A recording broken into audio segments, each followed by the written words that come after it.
my friend moved to a town where people aren't allowed to take photos. I met the mayor, Imposter Bryce. As I petted him, stuck around for a couple of hours before shuffling off to God knows where.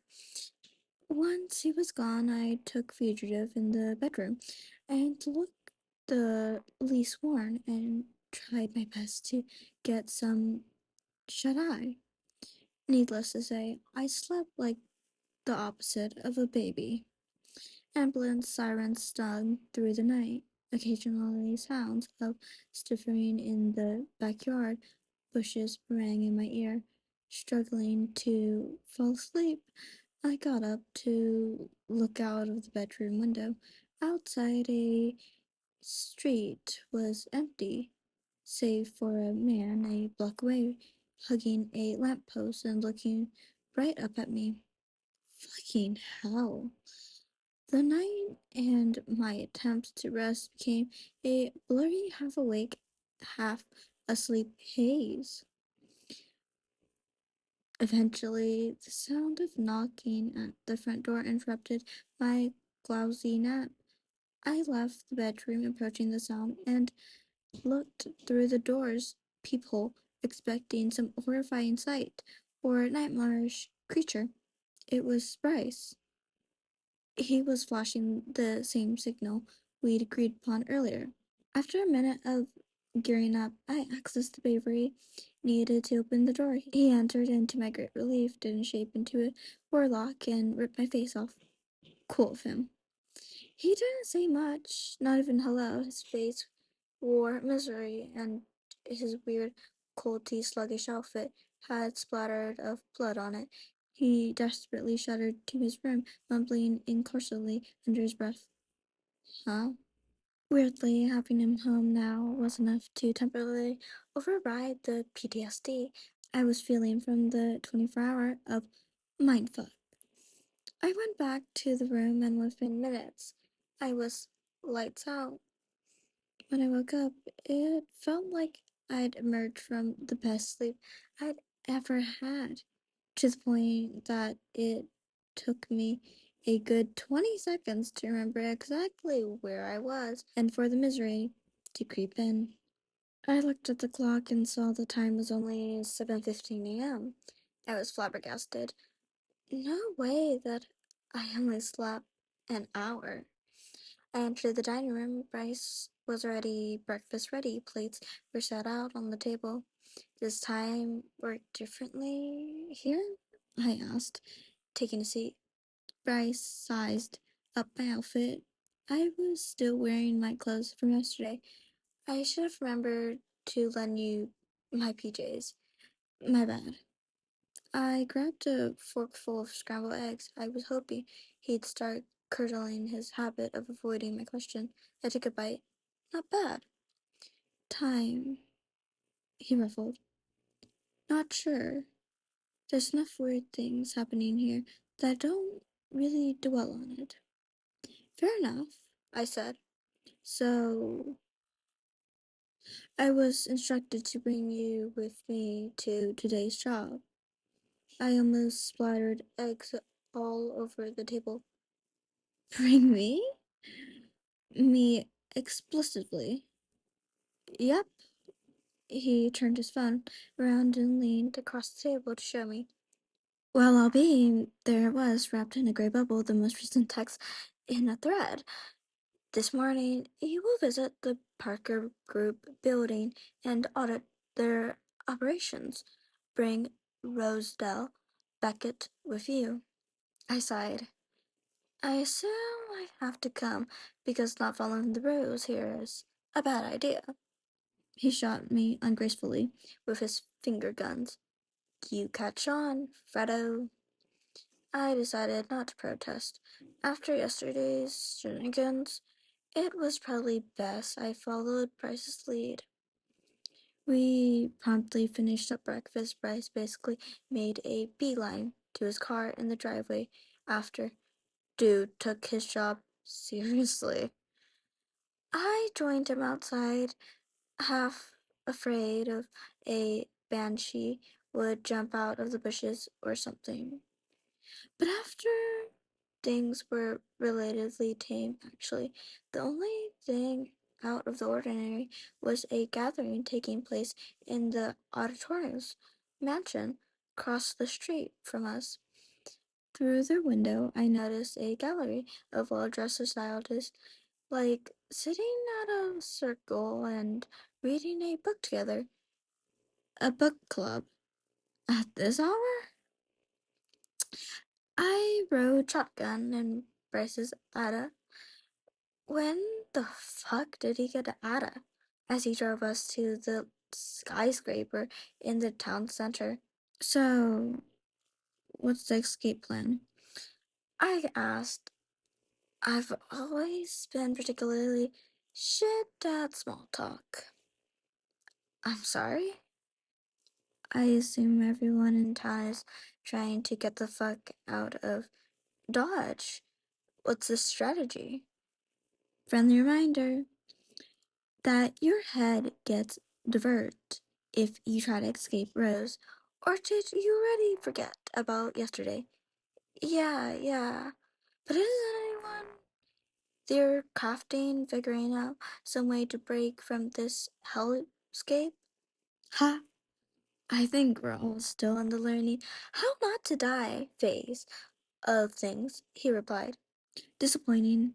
Is it only is going to take me a few days to become just as resigned to things as Bryce's. I distracted myself from the melancholy by carefully eyeing the buildings we drove past. Library, convenience store, sex shop, convenience store, auto parts, steakhouse, convenience store. This place is fucking weird. So, I said, you ever been to this building before? Nope. Uh, huh? And what about auditing? That a thing you do regularly? First time.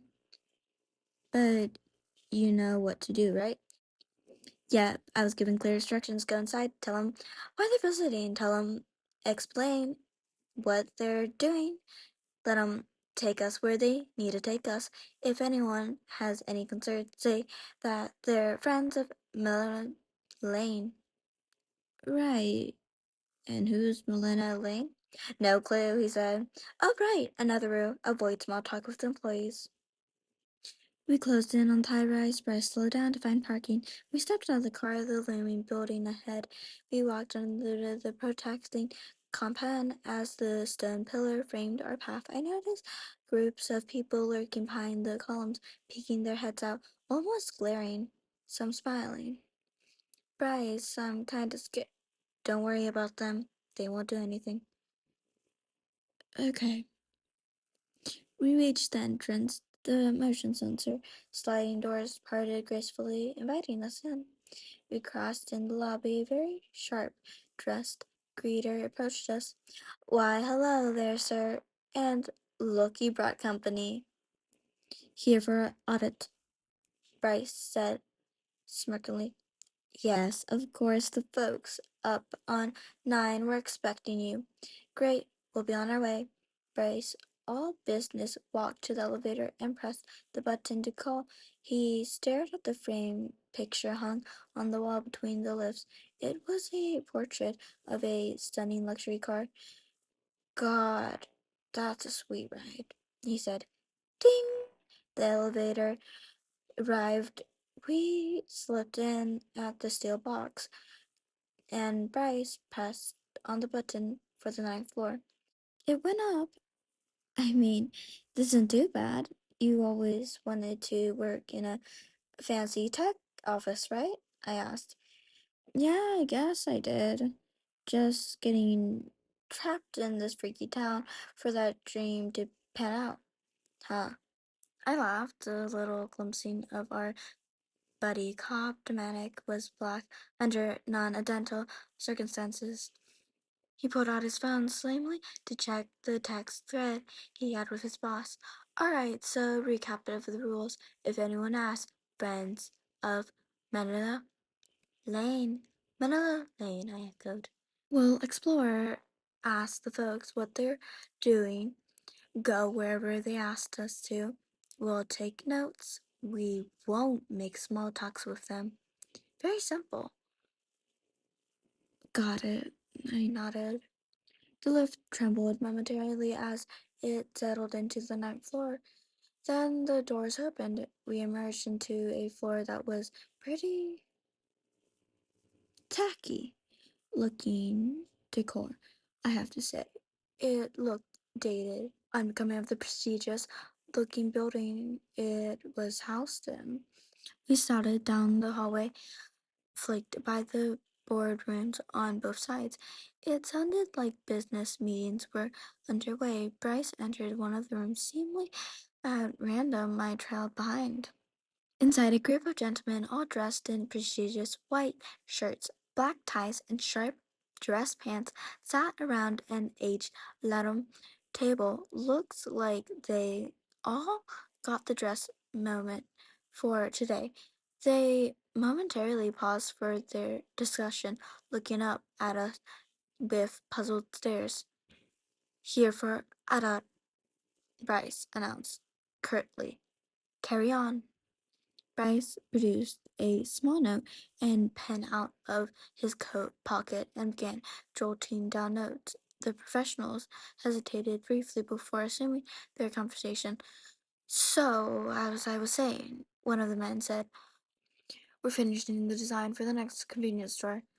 Not the echoes around the table.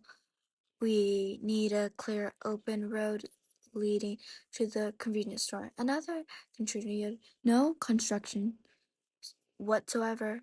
I'll oversee that. Again, a chorus of disagreement from the room. What about blood? A man interjected. Heads turned to his direction. If it's a significant amount of blood outside the convenience store, he simply declared, we'll need to assess to manage it. The pattern continued. Mumble of affronts shares between the employees. I had to ask myself, what in the ever loving fuck were they talking about? Yet my confusion went undershared. Bryce continued to scribble on his note, unfazed. I wondered if Bryce noticed the man seated at the end of the table. Blood pours from his eyes into his fancy shirt. The man was with a disturbing smile who kept whispering instinctively, blood outside the convenience store, blood inside the convenience store. Thankfully, or maybe regretfully, Bryce seemed obvious to him finishing his note taking. He left the room, and I followed.